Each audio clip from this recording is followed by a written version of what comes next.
আগামী 12 তারিখে জাতীয় সংসদের প্রথম অধিবেশন বসবে এই নবনির্বাচিত সংসদের। সেখানে সংসদ সদস্য হিসেবে আমরা যারা শপথ গ্রহণ করেছি তারা সংসদ সদস্য হিসেবে যোগদান করব। এর বাইরে সংবিধান সংস্কার পরিষদ নামে কিছু না থাকায় যারা তাদের সংস্কার পরিষদের সদস্য হিসেবে শপথ নিয়েছে সেটা তাদের নিজস্ব ব্যাপার, কিন্তু জাতীয় সংসদে তারা সেই হিসেবে অংশগ্রহণ করতে পারে না, শুধুমাত্র সংসদ সদস্যগণই অংশগ্রহণ করতে পারে।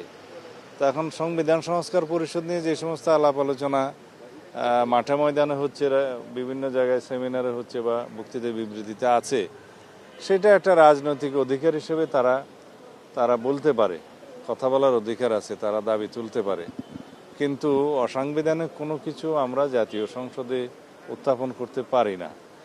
আমরা বলেছি যদি গণভোটের রায় অনুসারে সংবিধান সংস্কার পরিষদ গঠন করতে হয় সেটা জাতীয় সংসদে আলাপ আলোচনার মাধ্যমে এবং গণভোটের রায় কার্যকর করার মাধ্যমে করতে হবে, এবং সেই ক্ষেত্রে সংবিধানের সংশোধনী আনতে হবে।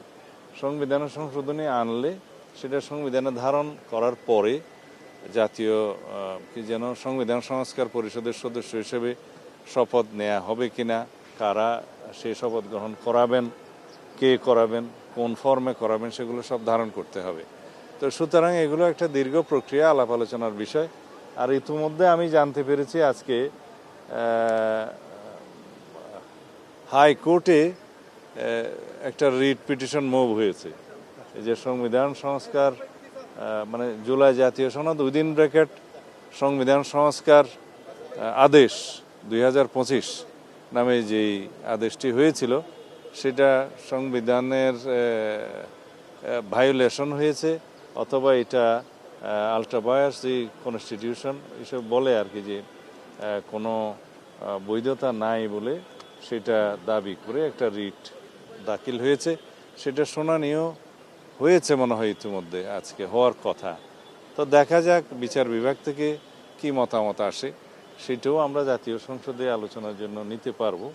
এই সব বিষয় নিয়ে আইনানুগভাবে, সাংবিধানিকভাবে জাতীয় সংসদে আলাপ আলোচনার মধ্য দিয়ে সব কিছু বিবেচনা হবে। এটাই গণতান্ত্রিক চর্চা।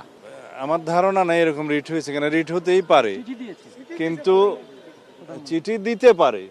আমরা তো বলেছি যে এই যে কথা বলার অধিকারের জন্য, স্বাধীনতার জন্য তো আমরা জীবন দিয়েছি, দিতে পারে। কিন্তু আমাদের সংবিধান কি বলে, আমাদের প্রথা কি বলে, আমাদের ট্রেডিশন কি বলে, যে প্রথম অধিবেশনে সংসদের বৎসরের প্রথমে এবং নতুন সংসদ গঠিত হলে তার প্রারম্ভিক সেশনে প্রথম দিনে রাষ্ট্রপতি ভাষণ দিবেন। সেটা এখনো পর্যন্ত সংবিধানে বহাল আছে, প্রথা আছে, ট্রেডিশন আছে। সুতরাং সেই হিসাবেই হবে।